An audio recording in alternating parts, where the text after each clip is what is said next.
हम किससे निर्मित हैं, हम कहाँ से कुछ लेते हैं अपने अपने लिए दिशा निर्देश, जीवन के निर्धारण हम कहाँ से करते हैं, ये हमें चेक करना है। तो हम ज्यादातर चीजें बाहर से लेते हैं।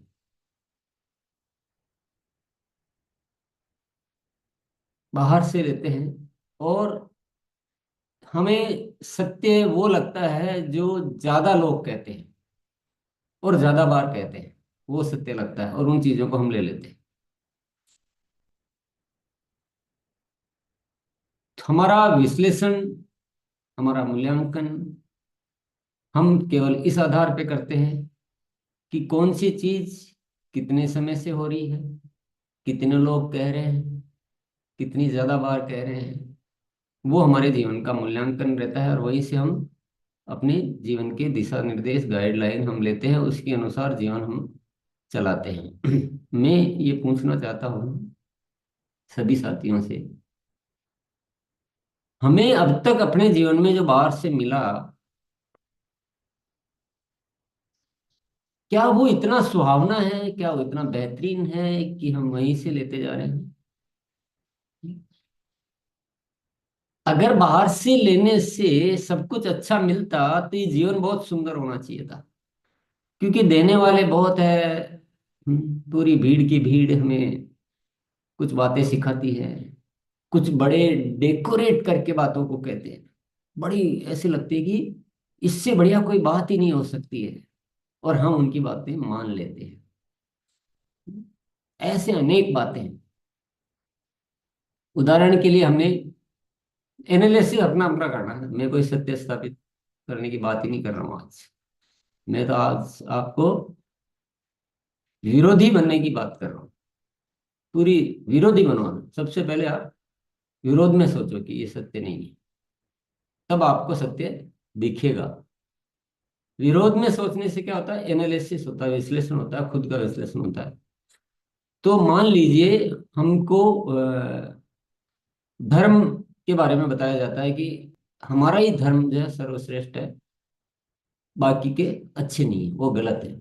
सबके अपने अपने ऐसे सिस्टम बने हुए हैं। और क्योंकि हमारे बुजुर्गों से सदियों से वो बातें हमें इतनी पक्की बिठाई जाती है कि हम बिल्कुल लगता है, हमें भी लगता है, और हम बचपन से ही हैं, जब कुछ भी बोध नहीं होता है तब से ही उन चीजों को इतना ग्रहण करना शुरू करते हैं कि हम बिल्कुल बंध जाते हैं उसमें, उन उन धारणाओं में, उन चीजों में बंध जाते हैं। सही होगा। मैं तो, पर मैं ऐसे, मैं क्यों मानूं हर किसी की, चाहे दुनिया ही कह रही हो चाहे कोई कह रहा हो। मैं तो, मैं जल्दी से किसी की बात मानता ही नहीं। आपको भी किसी की भी नहीं माननी है। मैं एक राय दे रहा हूँ सिर्फ, बाकी तो आपका निर्णय है। तो मैं सोचता हूँ कि यार ये जो अपने अपने धर्म को या धर्म की बात ही करने से ही ये सारी दुनिया लड़ना सीखी है। अगर ये धर्म आज दुनिया में सबसे ज्यादा लड़ाई झगड़े धर्म के नाम पे, सबसे ज्यादा विभाजन धर्म के नाम पे, तो क्या हासिल कर लिया भैया? हासिल क्या किया? मेरा सबसे बढ़िया है, उसका बढ़िया है, वो गलत है, इस सारी बातों को पकड़ पकड़ के हासिल क्या कर लिया? ये तो हम देख रहे हैं क्या हासिल कर लिया है? सारी दुनिया स्वर्ग की बजाय नरक बन गई।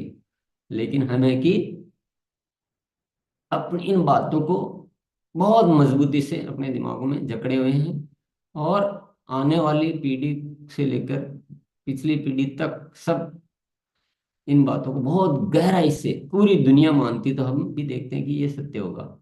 जस्ट एक एग्जाम्पल है ये। और मुझे ऐसा लगता है कि यही सबसे बड़ा असत्य है, यही सबसे बड़ा झंझट का कारण है। ये कहना भी कि हम सब एक हैं, अलग अलग नहीं, ये सब भी कहने की जरूरत ही क्या पड़ रही है? एक ही है, कहना क्या है? कहने का मतलब कुछ अलग है, जब भी तो आप कह रहे हो कि हम सब एक हैं। ये पानी है, पानी है, दिख रहा है, फिर भी बार बार कह रहे हैं कि नहीं ये पानी है, इसको पानी समझो। अरे, समझने का मतलब आपको कोई भ्रम है जब समझाया जा रहा है। आपको लग रहा है कि ये मिट्टी है, तब आपको क्लियर करना पड़ता है कि नहीं, मिट्टी नहीं, ये पानी है। तो हम सब एक नहीं है, इसलिए कहना पड़ता है कि हम सब एक है, तो यानी भ्रम है।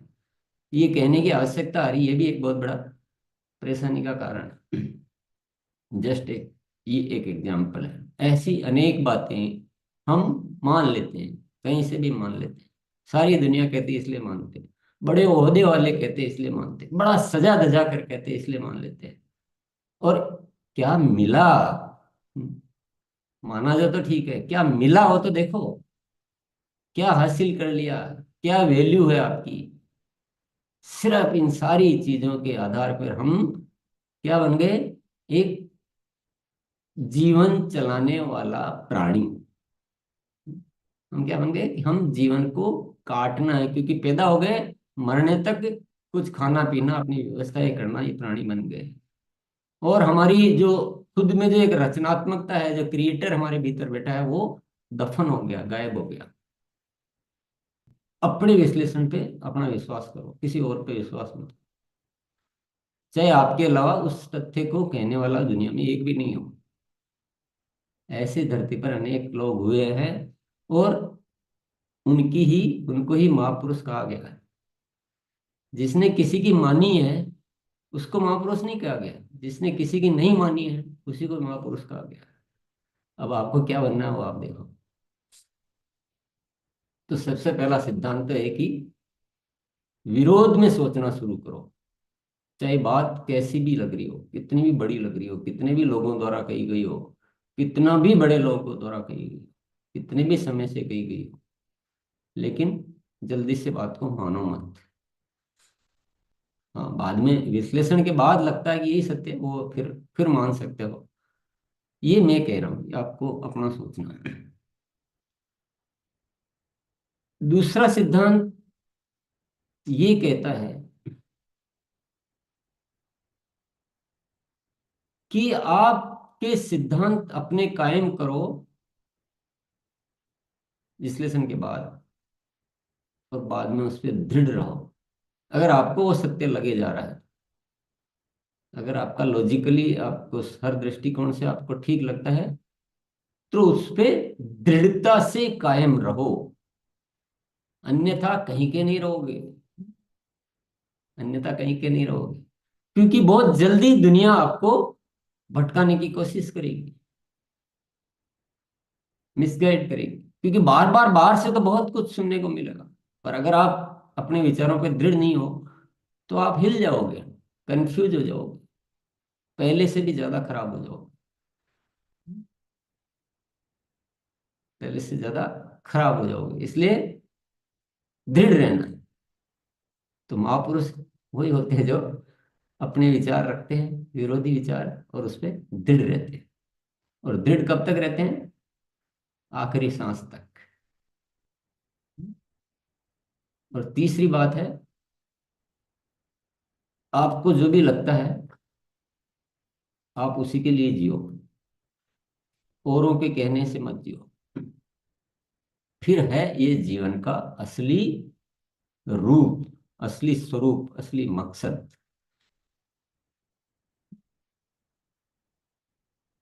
तो ये उदाहरण और ये बात जो मैंने कही है, हर जगह लागू होती है। और बाहर से ले लेके हम अपने जीवन में इतने उल्टे सीधे हो जाते हैं, इतने अवरोधक पैदा कर लेते हैं कि हम आगे नहीं बढ़ पाते, कुछ कर ही नहीं पाते, कुछ कर ही नहीं पाते। अन्यथा हम ऐसे नहीं हैं, हम बहुत जबरदस्त है, बहुत बहुत जबरदस्त है। लेकिन हमें दो तीन चीजों की वजह से हम पस्त हो जाते हैं, जबरदस्त नहीं रहते। मैं एक एग्जांपल देना चाहूंगा आपको अपने आरसीएम का।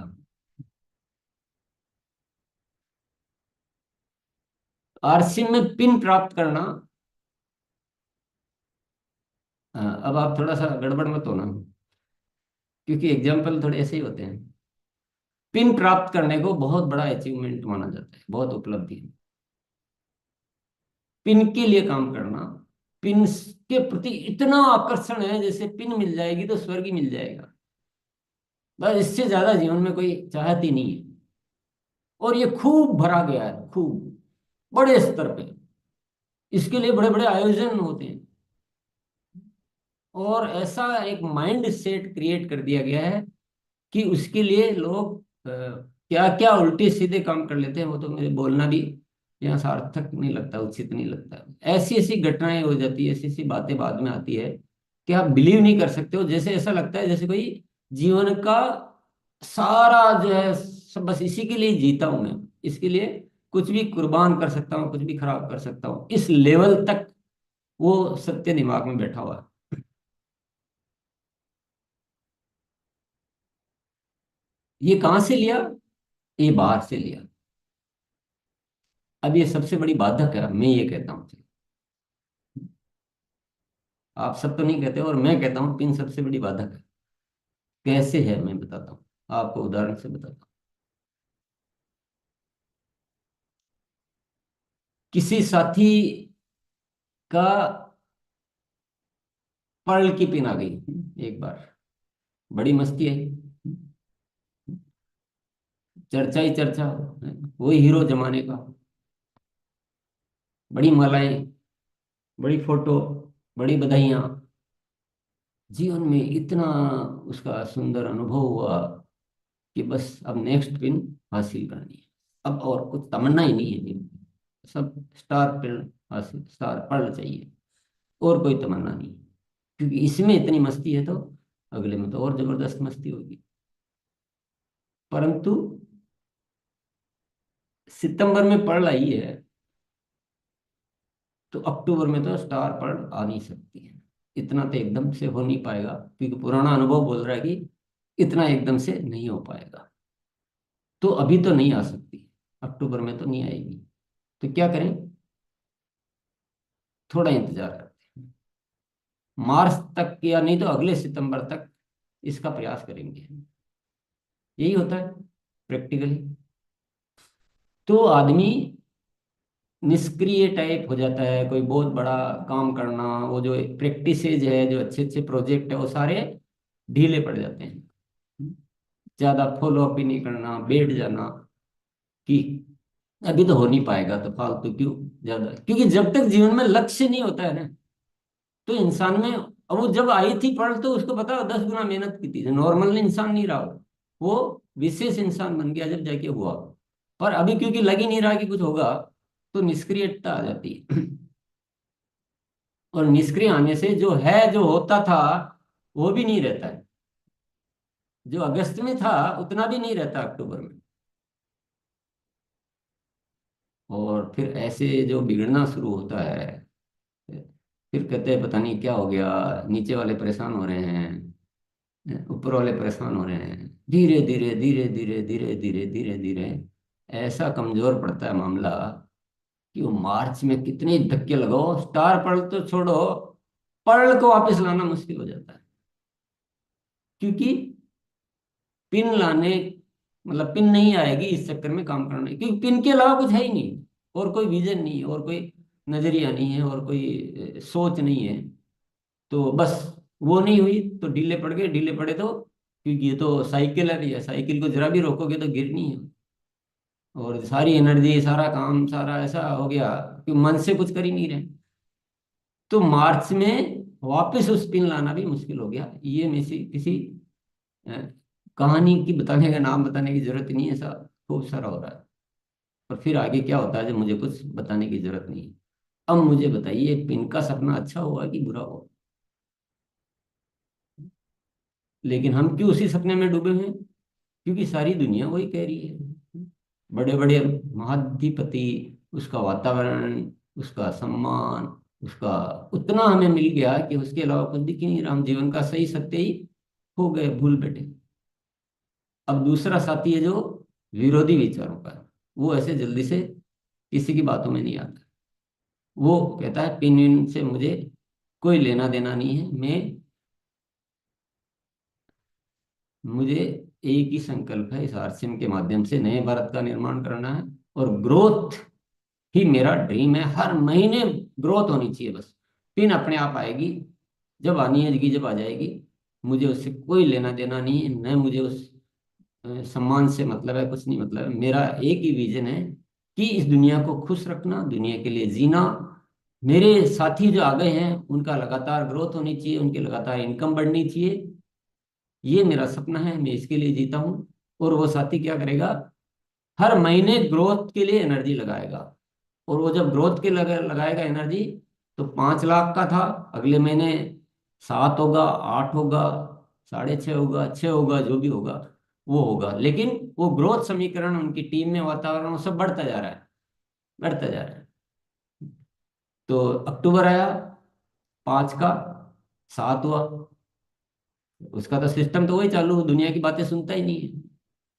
उसको, वो अपने सिद्धांतों पे दृढ़ है, वो किसी को कोई फर्क नहीं पड़ता है। 5 का अक्टूबर में 7 होगा, नवंबर में 8 होगा, 9 होगा, दिसंबर में 10 होगा, 9 होगा, जनवरी में होगा, जैसे भी होगा। पर निश्चित तौर पे वो स्टार पर्ल भी बनेगा, निश्चित तौर पे एमराल्ड भी बनेगा, निश्चित तौर पे स्टार एमराल्ड भी बनेगा। क्योंकि ग्रोथ ही सत्य है। तो पिन, पिन भी सत्य है, ग्रोथ भी सत्य है, लेकिन पिन है by product, main product growth. कुछ मैंने झूठ बोला है क्या? कोई लॉजिकल बात की क्या? लेकिन ये बात है कहाँ, है क्या कहीं? कुछ साथियों में होगी अभी वर्तमान में, पर ज्यादातर में नहीं है। तो क्या आप इनका मोह छोड़ने के लिए तैयार हैं? कुछ छोड़ोगे तो कुछ मिलेगा, थोड़ा छोड़ोगे तो बड़ा मिलेगा। है? अब पूरी दुनिया कितनी भी कहे, ये ग्रोथ की बात कहते कहते कहते कहते, मैं तो सालों से कर रहा हूँ, मैं आज से नहीं कर रहा हूँ। मुझे अ, 10 साल तो आराम से हो गए होंगे, या ज्यादा भी हो गए होंगे, शायद मैं शुरू से ही कहता हूँ। पिन पहचान है कि आप ग्रोथ कर रहे हैं नहीं कर रहे हैं उसकी। अब ये दूसरा नुकसान क्या हुआ इसका, कि ग्रोथ नहीं करने से, और पिन आएगी तो काम करना है, नहीं तो बैठ जाना, इसकी वजह से आरसीएम में भीड़ तो बहुत हो गई, पर काम करना कोई सीख ही नहीं पाए। क्योंकि प्रैक्टिस जो होती है, जो हम अभ्यस्त होते हैं किसी काम में, जो मास्टर बनते हैं वो तब बनते हैं जब लगातार उस पर काम करते हैं। समसामयिक काम करने से, अभी कोई साल में एक बार तैराकी की प्रतिस्पर्धा में जाना हो, बस उसके लिए हम खेलते हैं, उसके लिए सीखता हूँ, तो अगर 10 दिन प्रैक्टिस करके क्या तैराक बन जाएगा? तैराक तो वो बनेगा ना, आप जितने भी खिलाड़ी, जितने भी एक्सपर्ट लोग हैं, वो जीवन जीवन भर उसका अभ्यास करते हैं। ग्रोथ ये कहती है कि रोज काम करना, और आपके साथी और आप रोज करोगे तो आप उस दुनिया के सारे नायाब रास्ते आपको मिल जाएंगे, जो सामान्य स्तर पर कोई कर ही नहीं पा रहे हैं। आज हिंदुस्तान के लाखों आरसीएम वाले साथी अगर प्रतिदिन सक्रिय रहते, सारे तरीके सीखते, अभियान प्रचार सीखते, बोलना सीखते, प्रोडक्ट की प्रैक्टिस करते, और हर गतिविधियों में निपुण होते जाते, निपुण होते जाते, निपुण होते जाते, निपुण होते जाते, तो आज लाखों लोग मिलके इतना ही आरसीएम करते क्या? इतना ही आरसीएम करते क्या? पता नहीं आरसीएम क्या होता।